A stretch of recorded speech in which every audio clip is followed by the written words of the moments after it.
mga pagbabago sa ilalim ng kanyang pamamalakad. Noong unang hawakan ni Duterte ang Davao ay pinuputakti ito ng krimen na talamak mula pa noong 1970s hanggang 1980s. Upang maipatupad ang batas at kapayapaan sa lugar ay pinairal niya ang kamay na bakal. Naging berdugo ang tingin ng marami sa kanya.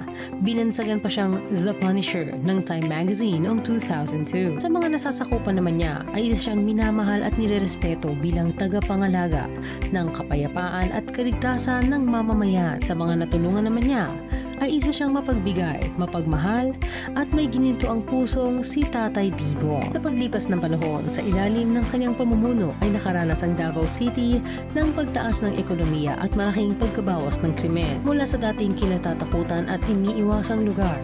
Ngayon ang Davao ay isa na sa parating na i-rate bilang isa sa pinakaligtas na lugar sa bansa. Makailang ulit din silang nabigyan ng parangal bilang most child-friendly city for highly urbanized category noong 1998, 1999, 2013, 2014, 2015 at 2017. Sinikap niya ding pagkaisahin ang iba't ibang tribo at politikal na grupo sa syudad. Nagtalaga siya ng mga deputy mayors upang magrepresenta ng administrative districts. Gayon din sa mga lumad at moro sa pamahalaang lungsod, isang bagay na kalaunan ay ginaya ng iba pang mga lungsod sa ibang parte ng Pilipinas. Sa ilalim ng ilang ordinansa ay ipinatupad niya din ang mga batas na magsisiguro ng kaligtasan at kapayapaan para sa Davao, gaya ng pagpabawal ng pagbebenta, pagsuserve at pag-inom ng anumang inuming nakalalasing mula 1 a.m. hanggang 8 a.m. Nagtalaga siya ng speed limit sa lahat ng uri ng sasakyan na dadaan sa loob ng teritoryo ng Davao City at ipinagbabawal ang pagpapaputo. Inutusan niya din ang lahat ng shopping malls at mga commercial center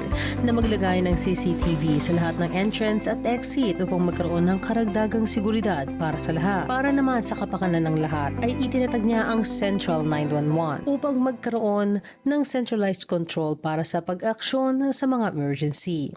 Nag-provide siya ng 10 na ambulansya para sa mga medical emergencies, 42 mobile patrol vehicles at mga motor para sa Davao City Police Office. Ipinagmamalaki ito ni Duterte, aniya, "This is for free to the people of Davao City.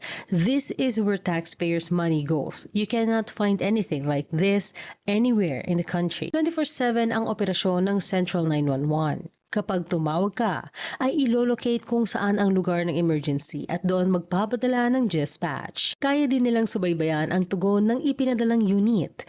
Ayon sa chief ng Central 911 na si Colonel Mario Verner Mosanto, 7 minutes ang average na pagrespondes ng mga police sa cases at 12 to 13 minutes naman sa medical cases depende sa layo. Konektado ang Central 911 sa iba't ibang telecommunications company gaya ng PLDT, Bayantel, Globe, Smart at Sun Cellular upang madali silang makontakt ng mga mamamayan.